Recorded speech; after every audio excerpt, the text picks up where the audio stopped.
Back to my channel. ఈరోజు ఏం జరగబోతుందో తెలుసుకుందామా? ఇంకా ఎపిసోడ్లోకి వెళ్ళిపోతే కావేరి ఇంటికి వెళ్ళి దీప ఇంకా కావేరికి బొట్టు పెడుతూ ఉంటుంది. అది చూసిన శ్రీధర్ ఒక్కసారిగా షాక్ అవుతాడు. దీప ఏంటి ఇంటికి వచ్చి మరి కావేరికి బొట్టు పెడుతుంది, ఏమై ఉంటుంది అని అనుకుంటూ ఉంటే ఇక దీప ఏమో తప్పకుండా మీరు రేపు మా ఇంటికి రావాలి. దీప ఇంటికి ఎందుకు రావాలో చెప్పలేదు. రేపు శౌర్య ఆరోగ్యం బాగుండడం కోసం కాంచనమ్మ గారు శాంతి హోమం చేస్తానని మొక్కుకున్నారు. ఆ మొక్కు కోసం మీరు పూజ పెట్టుకున్నాం. మీలాంటి వాళ్ళు వచ్చి శౌర్యని ఆశీర్వదిస్తే శౌర్య 100 ఏళ్ళు సంతోషంగా ఉంటుంది. దీపా, నా మనవరాల కోసం మేము రాకుండా ఉంటామా? తప్పకుండా వస్తాము. కానీ మేము అక్కడికి రావటం అక్కకి కార్తీక్కి ఇష్టమే కదా. వాళ్ళే నాకు చెప్పారు మిమ్మల్ని పిలవమని. మీరేమీ ఆలోచించొద్దు, తప్పకుండా రావాలమ్మా. దీపా, అమ్మ అమ్మ ఏంటి, అత్తయ్య అని పిలవచ్చు కదా. పిలిపించుకునే మనసు మీది, కానీ పిలిచే అర్హత నాకు లేదమ్మా. దీపా, ఎప్పుడైతే మా కార్తీక్ నీ మెళ్ళో 3 ముళ్ళు వేశాడో ఆ అర్హత నీకు ఉందనే. నువ్వెప్పుడు కూడా అలా అనుకోవద్దు. లేదమ్మా, కార్తీక్ బాబు దేవుడు లాంటివాడు, అందుకే నాకు ఆయన స్థానాన్ని ఇచ్చారు. కానీ నేను ఆ గీత దాటి ముందుకు వెళ్తే నా స్థానాన్ని నేను మర్చినట్టే. మీరు తప్పకుండా రావాలి. శ్రీధర బాబు గారు కూడా తప్పకుండా వస్తారు దీప అని చెప్పేసి అనగానే కావేరి అక్కడి నుంచి దీపని పంపించేస్తుంది. అప్పుడే శ్రీధర్, అబ్బో అంతా విన్నాను. ఏంటి నీ కోడలైన దీపకి మాటిస్తున్నావు, తప్పకుండా తీసుకొస్తానని చెప్తున్నావు. నువ్వు అక్కడికి వెళ్ళడానికి నేను ఒప్పుకోను. మీరు ఒప్పుకునేదేంటి బోడీ, నేను ఖచ్చితంగా రేపు అక్కడికి వెళ్తాను. కావేరి, ఈ మధ్య నువ్వు చాలా ఎక్కువ చేస్తున్నావు. అన్నీ నీకు నచ్చినట్టు చేస్తున్నావు. అబ్బో, మరి ఇన్నాళ్ళు మీకు నచ్చినట్టేగా అన్నీ చేశారు, ఎవరిని పట్టించుకోకుండా. ఇప్పుడు నేను చేసేది అందరి సంతోషం కోసం. వస్తే రండి, లేకపోతే మిమ్మల్ని ఎవరూ బలవంతం చేయట్లేదు అంటూ కావేరి కోపంగా లోపలికి వెళ్తుంది. ఇక శ్రీధర్, అమ్మో, దీప కావేరిని పిలుస్తుందంటే ఖచ్చితంగా ఏదో కారణం ఉండే ఉంటుంది. వీళ్ళందరూ అక్కడికి చేరి రేపు నా మీద పిత్రీలు చాడీలు చెప్పుకుంటే అప్పుడు కావేరి కూడా నన్ను వదిలేస్తే నేను సన్యాసంలోకి వెళ్ళిపోవాల్సిందే. ఖచ్చితంగా రేపు నేను అక్కడికి వెళ్లాల్సిందే అని శ్రీధర్ అనుకుంటాడు. ఇంకా ఉదయం అవుతుంది. ఉదయమైన తర్వాత దీప ఇంట్లో కావాల్సినవన్నీ ఏర్పాట్లు చేస్తుంది. ఇంతలోకి అప్పుడే కార్తీక్ దీపకి ఒక చీరను తీసుకొచ్చి ఇస్తాడు. కార్తీక్ బాబు, ఏంటివి? దీప, నీకోసమే చీర. ఇప్పుడు ఇవన్నీ ఎందుకు కార్తీక్ బాబు? శాంతి పూజలో కొత్త బట్టలు వేసుకోవాలని పంతులు గారు చెప్పారంట. అందుకనే అమ్మ చెప్తే తీసుకొచ్చాను, వేసుకో. అలాగే ఈ గౌన్, ఈ కవర్లో శౌర్య ఫ్రాక్ ఉంది. కార్తీక్ బాబు, మరి మీరు? కార్తీక్ బాబుకి మేము ఆల్రెడీ పట్టు పంచే కండువ తీసుకున్నాంలే దీప అని చెప్పి కాంచన అంటుంది. ఇంకా అందరూ కూడా రెడీ అయ్యి హాల్లోకి వస్తారు. ఇంతలోకి పంతులు గారు కూడా వచ్చి హోమం చేస్తూ ఉంటారు. ఇక దీప, కార్తీక్ అలాగే శౌర్య హోమంలో కూర్చుంటారు. ఇక అదంతా చూసిన కాంచన శివనారాయణని తలుచుకొని బాధపడుతూ ఉంటుంది. అప్పుడే కావేరి అలాగే శ్రీధర్ ఇంకా స్వప్న, అంతలోకి కాశీ కూడా ఇంటికి వస్తారు. వాళ్ళు రాగానే అందరూ కూడా చాలా సంతోషపడతారు. ఇక శ్రీధర్, ఏంటి ఇంటికి పిలవటమేనా, మర్యాదలేమి చేయరా? మాస్టారు, అలాంటి ఊహల్లో ఉండమాకండి, అవి మీకు చేసినా అనవసరమే. నేను అందుకే చెప్పాను కావేరి, ఇక్కడికి వస్తే వీడు ఇలాగే మాట్లాడతాడని అని అంటూ ఉంటే ఇక స్వప్న, ఎవరు కావాలని తిట్టించుకోరు కదా మమ్మీ. ఆ పెద్ద మనిషికి ఎప్పుడు చూసినా ఏదో ఒకటి అనిపించుకోవడం చాలా ఇష్టం కదా. స్వప్న, నువ్వాగు, మీ నాన్నతో ఇలా అయినా మాట్లాడేది? మావయ్య గారు, మీరు రండి, ఇక్కడ కూర్చోండి అంటూ కాశీ శ్రీధర్కి ఇక మర్యాదలు చేస్తూ ఉంటాడు. ఇంతలోకి కావేరి, దాసు మీ మావయ్య గారికి ఎలా ఉంది అని చెప్పేసి కాశీని స్వప్నని అడుగుతుంది. నాన్న ఇప్పుడు బాగానే ఉన్నారు, త్వరలోనే నాన్నకి స్పృహ వస్తుందని డాక్టర్లు చెప్పారు. అవునా, మరి ఒక్కరే వదిలేసి వచ్చేశారు? లేదమ్మా, పక్కింటి ఆవిడ ఉంటే ఆమెను చూసుకోమని చెప్పాం. అవునా, సరేలే అని చెప్పేసి అంటుంది. ఇక ఇంతలోకి ఒక పక్కన శివన్నారాయణ అలాగే సుమిత్రని కారులో తీసుకొని వెళ్తూ ఉంటాడు. ఇక శివన్నారాయణ అలా వెళ్ళడంతో సుమిత్ర, మావయ్య గారు మనం ఎక్కడికి వెళ్తున్నాం చెప్పేసి అడుగుతూ ఉంటే, చెప్పండి నాన్న, ఉదయాన్నే ఎక్కడికో వెళ్ళాలి అన్నారు. పిన్నిని అలాగే జోష్నని కూడా తీసుకురావద్దని చెప్పారు. ఎక్కడికి నాన్న? వాళ్ళు వస్తే ఏదో ఒక గొడవ, అందుకే వాళ్ళని రావద్దని చెప్పాను. ఇంతకీ మనం ఎక్కడికి వెళ్తున్నాం మావయ్య గారు? చెప్పాల్సింది నువ్వేనమ్మా, నేనా? అవును. దీప వచ్చి చెప్పిందిగా చంటిదానికి మన ఆశీర్వాదం కావాలి అని. అందుకే వాళ్ళ ఇంటికి వెళ్ళడానికే బయలుదేరాము. వాళ్ళ ఇల్లు ఎక్కడో నాకు తెలీదు. నీకేమైనా తెలుసా? తెలియకపోతే ఒకసారి కాంచనకి ఫోన్ చెయ్యి. నాకు తెలుసు మావయ్య గారు. ఆ రోజు అక్కడి నుంచే టిఫిన్స్ తీసుకొచ్చాను. ఆ, అందుకే నిన్ను అడ్రస్ చెప్పమంది. ఇదిగో డ్రైవర్, ఈ పక్కన సందులోంచి తీసుకెళ్ళి అలాగే అటునుంచి స్ట్రైట్గా వెళ్ళి లెఫ్ట్ తిరగాలి. అక్కడి నుంచి 4వ ఇల్లు. అడ్రస్ బాగానే గుర్తుపెట్టుకుంది కోడలు అని చెప్పి శివనారాయణ అంటాడు. ఇక దశరథ కావాల్సిన వాళ్ళని సుమిత్ర తేలిగ్గా మర్చిపోదు కదా నాన్న అని చెప్పేసి అంటూ ఉంటే ఇక ఇంట్లో ఉన్న జ్యోత్స్న అయితే, గ్రాని, తాత అలాగే మమ్మీ డాడీ ఇంట్లో ఎవరూ కనిపించట్లేదేంటి? ఎక్కడికైనా వెళ్ళారా? ఏమో తెలీదే. మీ తాత ఏదో ముఖ్యమైన చోటుకి వెళ్ళాలి అంటూ మీ అమ్మని మీ నాన్నని కారెక్కించుకొని ఉదయాన్నే ఎక్కడికో తీసుకెళ్ళాడు. నాకెందుకనో డౌట్గా ఉందే. డౌట్గా ఉండడం ఏంటి? కన్ఫర్మ్ తాత ఖచ్చితంగా అత్త దగ్గరికే వెళ్ళుంటాడు.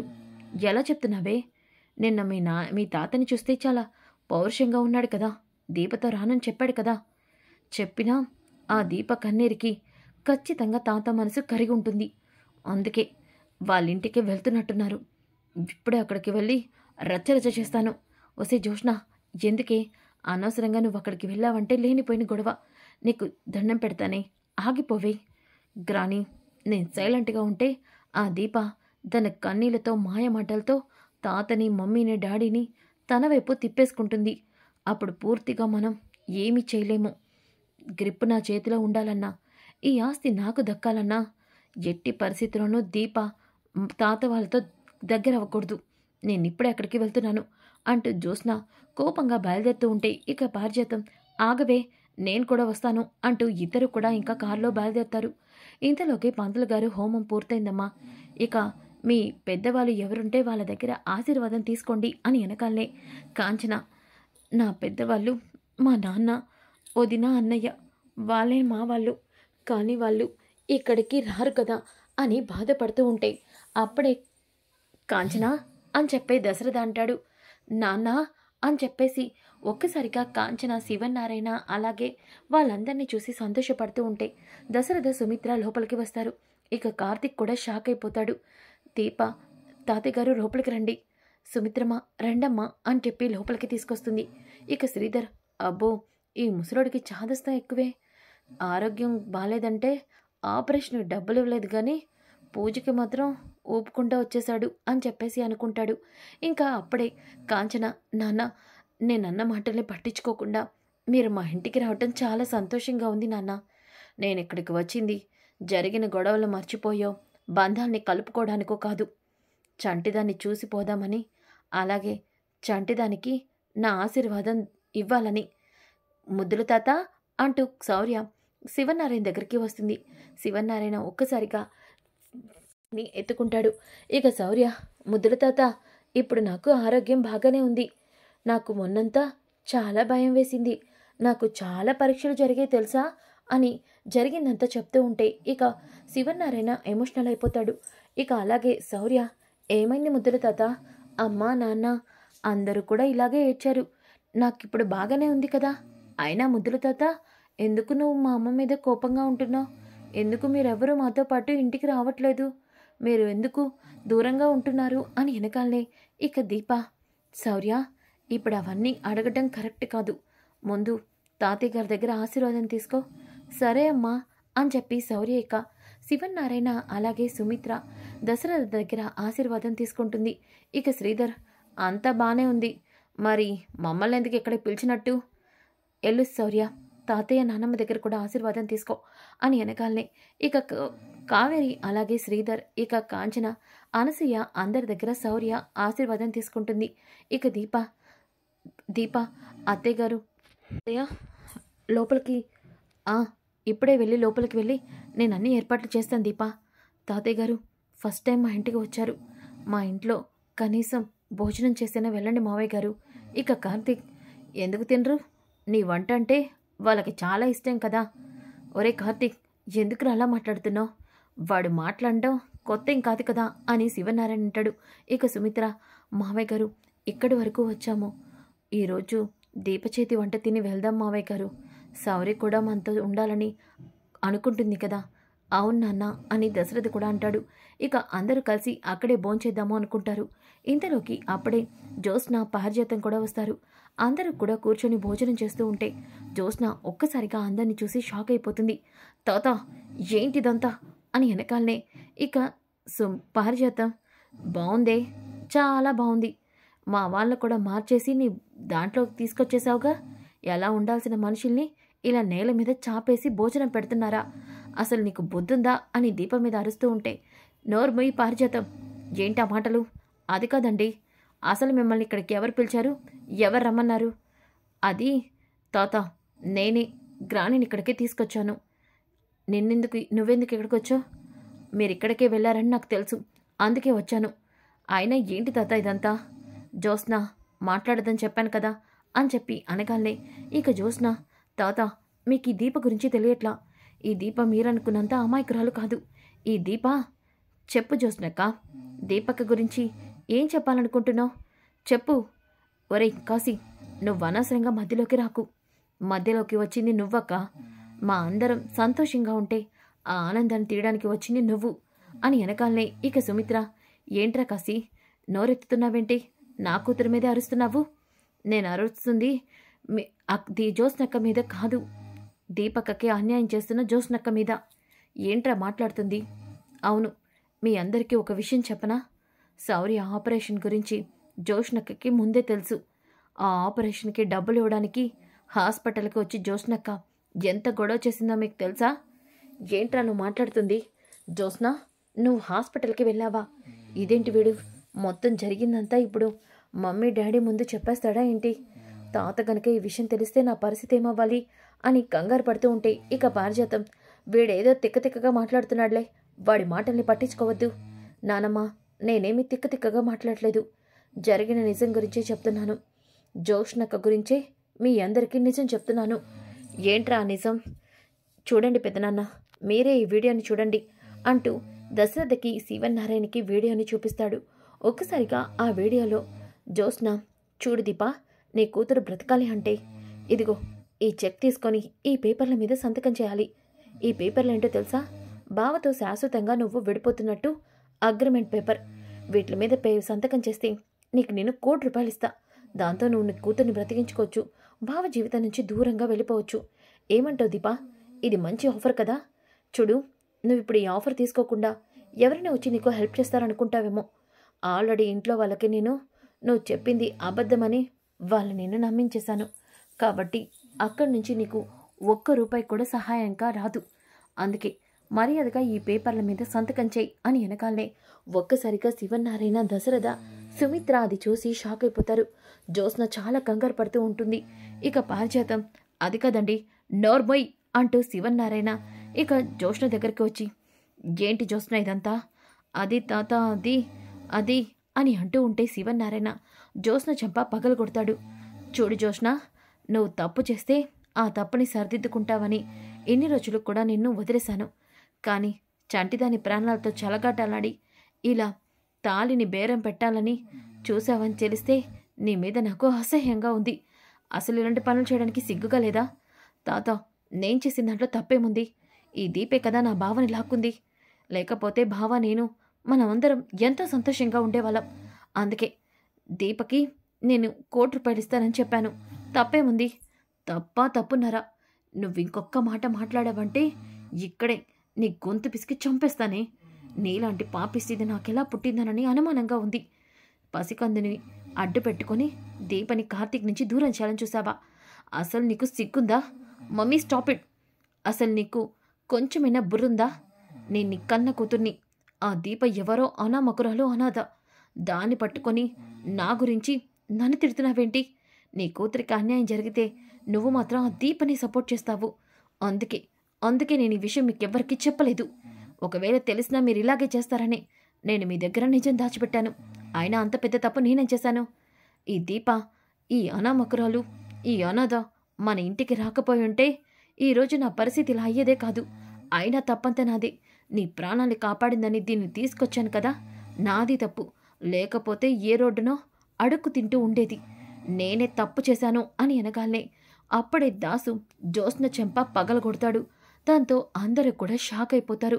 ఒరే దాసు, నువ్వు? నేనేనమ్మా, నేనే. నా ప్రాణాలు పోయాయేమో అనుకుని నా కూతురు చాలా సంతోషపడిపోయినట్టుంది. కానీ నేను బ్రతికే ఉన్నాను. నేను ఇంత త్వరగా సృహలోకి వస్తానని నువ్వు ఊహించలేకపోయావు కదా జ్యోత్స్న. అది అది ఏమంటున్నావురా? నా కూతుర్ని కొట్టావేంటి అని దశరథ అంటూ ఉంటే, అన్నయ్య, ఈ జ్యోత్స్న మీ కన్న కూతురు కాదు. ఇది పచ్చి దుర్మార్గురాలు. ఇది ఎంత పాపాన్ని ఒడగట్టిందంటే కన్న తండ్రిని నన్నే చంపాలని చూసింది. అవునన్నయ్యా, ఇది చాలా పాపిస్థితి అని వెనకాలనే ఒక్కసారిగా అందరూ షాక్ అవుతారు. మీ అందరికీ తెలియని నిజం ఒకటి చెప్తాను. 25 ఏళ్ల క్రితం మా అమ్మ సుమిత్ర వదిన పుట్టిన కూతుర్ని చంపేమని నా కూతుర్ని సుమిత్ర వదిన పక్కన పడుకోబెట్టింది. అప్పటినుంచి జ్యోత్స్న మీ కూతురని మీరు పెంచుకుంటున్నారు. కానీ మీ కన్న కూతుర్ని మా అమ్మ చంపేమనడంతో కబేలా తనని చంపలేక బస్టాండ్లో వదిలి వెళ్ళాడు. ఈ నిజం తెలియని మా అమ్మ కబేలని బస్సుతో గుద్దించి చంపించింది. కానీ ఆ బిడ్డని కుబేర్ అనే వ్యక్తి తీసుకువెళ్ళి పెంచుకున్నాడు. తను ఎవరో కాదు, దీపే మీ ఇంటి వారసురాలు. ఈ నిజం ఎక్కడ నేను బయట పెడతానని జ్యోత్స్న నన్ను చంపాలని చూసింది. జ్యోత్స్నకి దీప మీ ఇంటి వారసురాలని తెలిసి కూడా తనని అనామకురాలంటూ, అలాగే తనని ఇబ్బంది పెడుతూ వాళ్ళని చిత్రహింసలు చేస్తుంది. ఈ నిజం మీకు చెప్పడానికి వస్తే కన్న తండ్రినని కూడా చూడకుండా నా తల పగల కొట్టింది. నన్ను చంపాలని చూసింది అని వెనకాలనే, లేదు, ఈ గ్రాని కొడుకు అబద్ధం చెప్తున్నాడు తాత. ఈ గ్రాని కొడుకు తలకి దెబ్బ తగలడంతో పిచ్చి పిచ్చిగా వాగుతున్నాడు. కానీ నేను చూసింది అబద్ధం కాదు కదా అని దశరథ అంటాడు. ఒక్కసారిగా జ్యోత్స్న షాక్ అవుతుంది. దాసు నువ్వు తల మీద కొట్టడం నేను చూశాను. కానీ ఆ నిజమేంటో నాకు తెలియాలని ఎన్ని రోజులు ఎదురు చూశాను. కానీ ఇన్నాళ్ళకి నిజం బయటపడింది. అమ్మ దీపా, నువ్వు నా కూతురువా అంటూ సుమిత్ర అలాగే దశరథ దీపని హక్ చేసుకుంటారు. ఇక ఇదంతా చూసిన శివనారాయణ ఒక్కసారిగా నా మనవరాల్ని నా నోటితో ఎన్నో మాటలు అన్నాను. నా మనవరాలికి ఆపరేషన్కి కూడా డబ్బులు ఇవ్వకుండా చిత్రహింసలు చేశాను. నన్ను క్షమిస్తావా తల్లి? ఈ పారిజాతాన్ని పెళ్లి చేసుకున్నందుకు నా మనవరాలికి ఇంత గతి పట్టింది అని శివనారాయణ 2 చేతులెత్తి దీపకి క్షమాపణ చెప్తాడు. తాతయ్య గారు, మీరు నాకు క్షమాపణ చెప్పడం ఏంటి? అసలు ఇక్కడ ఏం జరుగుతుందో నాకు అర్థం కావట్లేదు.